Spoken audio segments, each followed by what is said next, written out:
नमस्कार, मैं हूं आशुतोष और आप देख रहे हैं टेलीकास्ट न्यूज़। बिहार में 2 सीटों पर उपचुनाव संपन्न हो गया। काफ़ी दिनों से राजनीतिक गलियारों में इन 2 सीटों की चर्चाएं हो रही थीं। महागठबंधन और एनडीए दोनों ने पूरी ताकत झोंकी। बिहार के गोपालगंज और मोकामा, इन 2 सीटों पर उपचुनाव होने थे। गोपालगंज में सीधी टक्कर एनडीए और महागठबंधन के बीच थी और मोकामा में भी। मोकामा में राजद और बीजेपी के प्रत्याशी थे, तो वहीं गोपालगंज में भी। हालांकि गोपालगंज के रण में एक त्रिकोणीय मुकाबला हो गया है। वहां पर साधु यादव की पत्नी भी चुनावी रण में हैं। पिछली बार बसपा दूसरे नंबर पर रही थी। साधु यादव की पत्नी बसपा से उम्मीदवार हैं। देखिए, अब एक बात आप समझ लीजिए, चुनाव के बाद अब लोगों में ये जिज्ञासा हो रही है कि गोपालगंज में किसकी जीत होगी और मोकामा में किसकी जीत होगी। गोपालगंज बीजेपी की सिटिंग सीट रही, बीजेपी के विधायक दिवंगत हो गए, तो वहाँ पर उपचुनाव हो रहा है। मोकामा राजद की सिटिंग सीट थी, वहाँ पर अनंत सिंह जो बाहुबली पूर्व विधायक हैं वो थे, तो वो किसी केस में फंस गए तो उनकी विधायकी चली गई। अब एक बात समझ लीजिए कि पहले एनडीए में नीतीश कुमार था, अब नीतीश कुमार एनडीए से बाहर हो गए हैं, तो महागठबंधन की सरकार बनी, तो इस बार ये चुनाव महागठबंधन के लिए वर्चस्व की लड़ाई है। नीतीश कुमार और तेजस्वी यादव, ये 2 बिहार के आज ज्वलंत चेहरे हैं राजनीतिक गलियारों में। अगर मोकामा की सिटिंग सीट राजद लूज करती है तो काफ़ी हाय तौबा मचेगी, क्योंकि अनंत सिंह वहाँ से चुनाव जल्दी हारते नहीं हैं और बीजेपी पहली बार चुनावी रण में है मोकामा से। मोकामा हमेशा से जदयू के खाते में जाती थी ये सीट, क्योंकि बीजेपी और जदयू का गठबंधन था, तो इस सीट पर हमेशा से जदयू ही लड़ती थी। काफ़ी लंबे समय के बाद 1995 के बाद बीजेपी यहाँ पर चुनाव लड़ रही है। तो यदि इस सीट पर बीजेपी की जीत हो जाती है, अगर आप बिहार की राजनीतिक परिदृश्य में इस कहानी को जोड़कर देखें, तो नीतीश कुमार और तेजस्वी यादव के लिए काफ़ी फजीहत होगी। लोग ऐसे कयास लगाने लगेंगे कि इनकी चमक फीकी हो रही है और नीतीश कुमार एनडीए छोड़कर महागठबंधन में आए हैं, तो जनता उनको नकार रही है। लेकिन दूसरी बात यह भी सच है कि राजद और उसके जितने भी सहयोगी दल हैं, अगर हम लोग जदयू को छोड़ दें, तो राजद अकेले दम पर भी सत्ता के करीब पहुंच रही है। ऐसी भी चर्चाएं तेज हैं, जोर पकड़ रही है। जो जादुई आंकड़ा 122 का चाहिए, इन 2 सीटों पर अगर बिहार के गोपालगंज और मोकामा में राजद की जीत हो जाती है, तो राजद अकेले भी उस जादुई आंकड़ा के काफ़ी करीब पहुंच जाएगा। मांझी, जैसा कि हमेशा कहते हैं कि मैं नीतीश कुमार के साथ हूं, यदि मांझी नीतीश कुमार का साथ छोड़कर, जैसे 7 दलों में हमने 2 दलों को अलग कर दिया, मांझी की पार्टी और नीतीश कुमार की पार्टी, तो बच गई 5 दलें।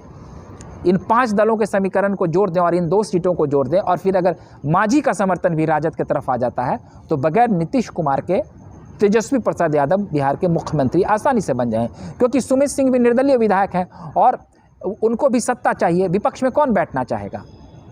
तो ऐसे में आप देख लीजिए कि इधर जदयू और राजद के विलय की भी चर्चा हो रही है। नीतीश कुमार एक बात समझ रहे हैं, हालांकि उन्होंने किन शर्तों पर महागठबंधन के साथ सरकार बनाई है ये तो वही जानते होंगे, तो वो खुद भी कहते हैं कि तेजस्वी यादव को अब मुख्यमंत्री बनाना है, बिहार की कमान सौंपनी है। अगर इन 2 दलों का विलय हो जाता है तो राष्ट्रीय राजनीति में नीतीश कुमार चले जाएंगे और प्रदेश में मुख्यमंत्री ऐसे भी तेजस्वी यादव बन जाएंगे। और यदि ऐसा नहीं होता है, तो अगर तेजस्वी खुद अकेले दम पर कोई जोड़ तोड़ कर लेते हैं, तो वैसे भी नीतीश कुमार बाहर हो सकते हैं। बहरहाल तेजस्वी प्रसाद यादव एक युवा नेता हैं और नीतीश कुमार अब राजनीतिक गलियारे में बुरी तरह से पिटते नजर आ रहे हैं। जनता के बीच उनकी पकड़ भी अब ढीली होती चली जा रही है।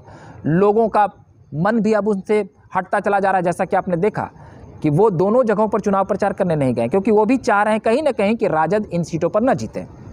वो भले ही महागठबंधन का हिस्सा है, मगर उनको भी ऐसा लग रहा है कि अगर राजद अकेले जीतती इन 2 सीटों पर तो उसकी स्थिति मजबूत होगी।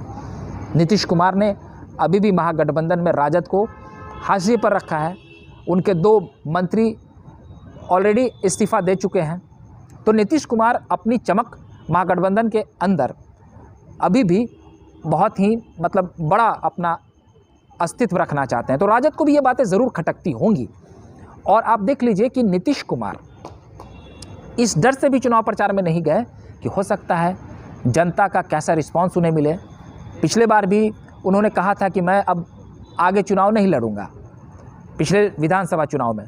तो उनको ऐसा डर सता रहा है कि जिस तरीके से उन्होंने एनडीए के बाद महागठबंधन का दामन थामा है, तो कहीं जनता के बीच में कोई आक्रोश ना हो उनको लेकर के, या तेजस्वी यादव के समर्थक भी ऐसा चाहें कि अब तेजस्वी यादव मुख्यमंत्री बने, नीतीश कुमार क्यों बार बार मुख्यमंत्री बनेंगे।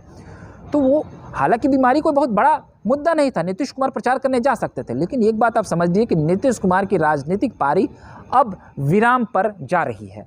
अब वो कोई फैक्टर बिहार में नज़र नहीं आ रहे हैं। सुशील मोदी भी ऐसा कह चुके हैं।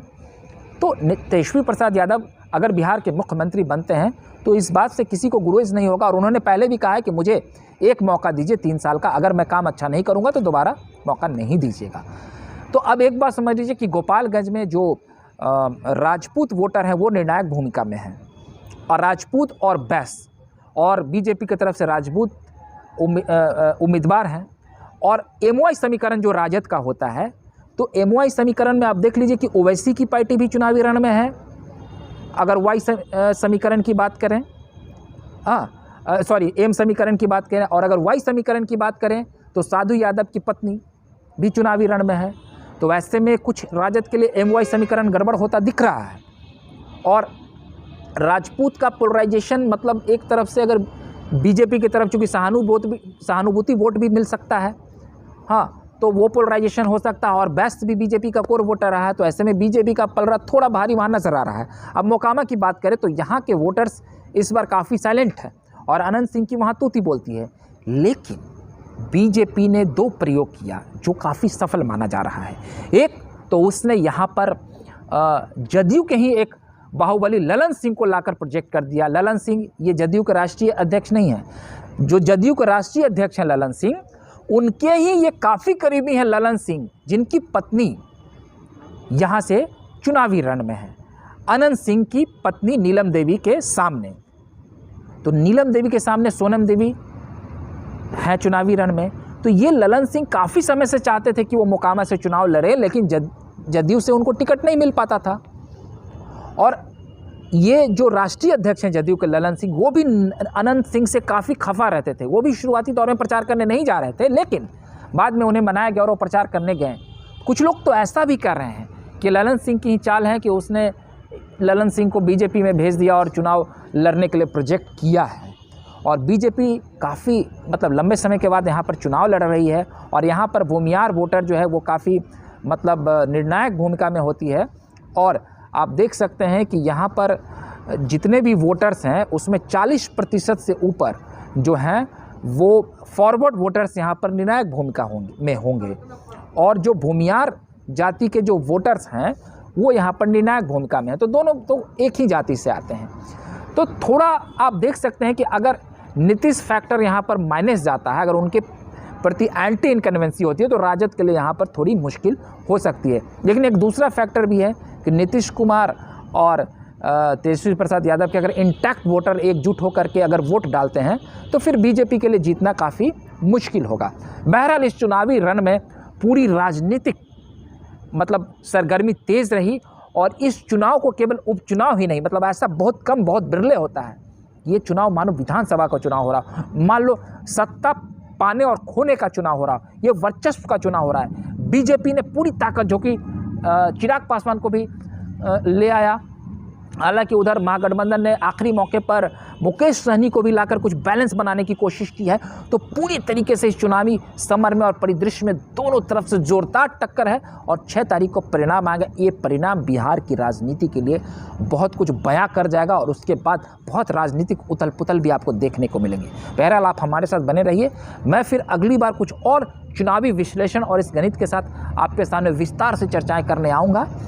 अगर आपको हमारा ये वीडियो अच्छा लगा हो तो कृपया कर लाइक, सब्सक्राइब और शेयर करना ना भूलें। अपना प्यार दें और बेल आइकन के बटन को दबाएं और हमारे वीडियो को शेयर करें। तब और अगली बार हम फिर नए वीडियो के साथ आपके सामने हाजिर रहेंगे। तब तक के लिए आप हमें इजाज़त दीजिए। बहुत बहुत धन्यवाद।